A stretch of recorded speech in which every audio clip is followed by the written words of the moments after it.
नमस्कार। India debate में आप सबका स्वागत है। आज रविवार है। आप सभी फुर्सत में होंगे तो हमने समझा कि सैफ के ऊपर कुछ दूसरी बात कर लेते हैं।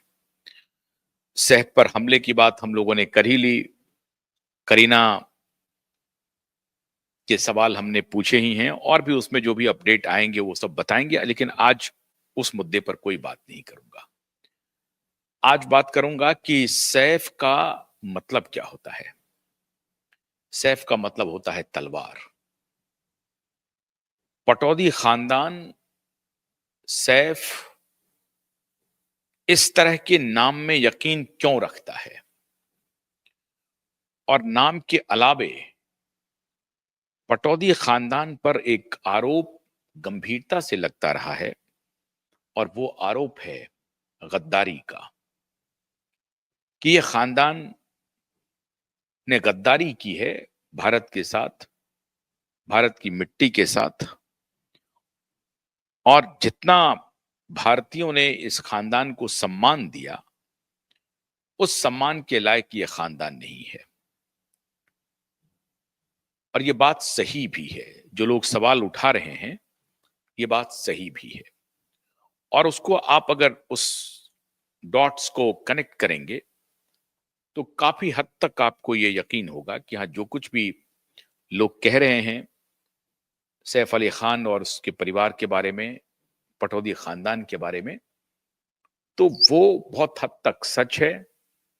और ये मानना पड़ेगा कि अब जब सैफ पर जो हमले हुए हैं उसके बाद अब पूरे खानदान की कुंडली लोग निकाल रहे हैं, उसके बारे में जानना चाहते हैं, समझना चाहते हैं। तो मित्रों, कहानी शुरू होती है 1801 से, 1804 से।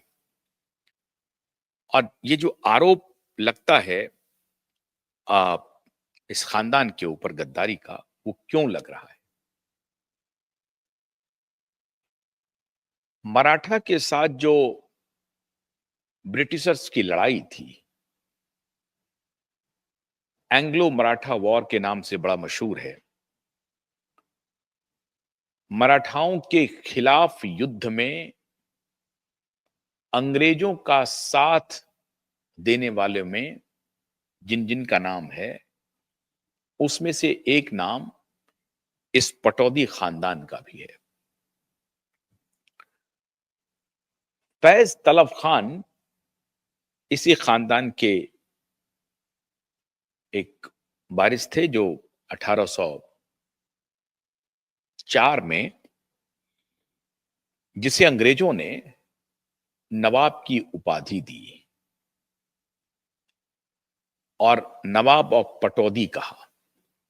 पटौदी एक छोटी सी रियासत थी, बहुत बड़ा रियासत नहीं है, लेकिन एक छोटी रियासत थी। और उसके नवाब के रूप में अंग्रेजों ने इन्हें उपाधि दी। क्यों उपाधि दी? क्योंकि उन्होंने मराठा के खिलाफ जो अंग्रेज युद्ध लड़ रहे थे, उस युद्ध में उन्होंने अंग्रेजों का साथ दिया। तो आप कह सकते हैं कि यह गद्दारी साफ साफ अपने देश के एक,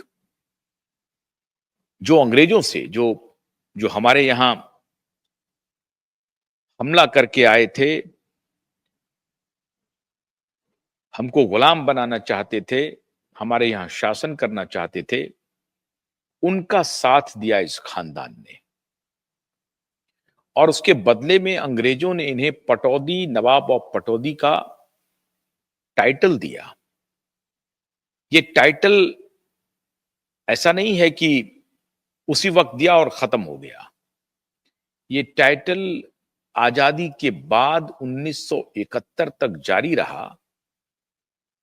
ये तब तक जारी रहा जब तक इंदिरा गांधी ने प्रिवी पर्च को खत्म नहीं कर दिया। और ये जो टाइटल लेके घूम रहे थे राय बहादुर, नवाब साहब, ये सब जितने राय बहादुर, नवाब साहब, शेख साहब सब घूम रहे थे, इन सबको इंदिरा गांधी ने एक झटके में कहा कि ये टाइटल वाइटल सब नहीं चलेगा, बंद कीजिए। और प्रिवी पर्स को खत्म किया था। आपको याद होगा कि उस दौरान जयपुर की महारानी के साथ उनका तकरार भी हुआ था। खैर, इंदिरा गांधी हमारा आज विषय नहीं है, ना ही प्रिवी पर्स हमारा विषय है। आज विषय यह है कि क्या सैफ अली खान, उनका खानदान, जितना हालांकि इस दिवालिया होने के बाद भी, बैंकरप्ट होने के बाद, ये बैंकरप्ट मतलब खत्म हो जाएगा, जो प्रॉपर्टी, जिस प्रॉपर्टी के बल पे उनकी हनक चल रही है बॉलीवुड में, क्या वो अब नवाब नहीं रहेंगे?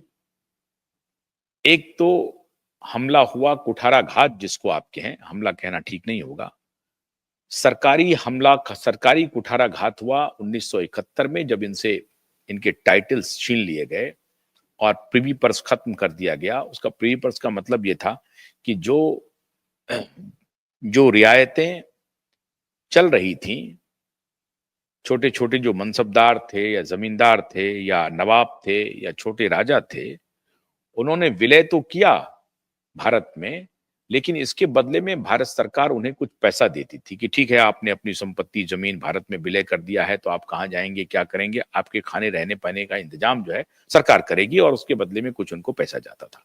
वो सब खत्म कर दिया। आप हैरान होंगे कि सबसे जो आखिरी रियासत थी भारत में शामिल होने वाली, ये पटौदी रियासत ही थी। मतलब ये हुआ कि ये पटौदी रियासत तब तक पाकिस्तान बनाने वालों के साथ मिलजुल करके अपना काम चलाना चाहते थे और पाकिस्तान में जाना चाहते थे, उनके साथ मिलना चाहते थे।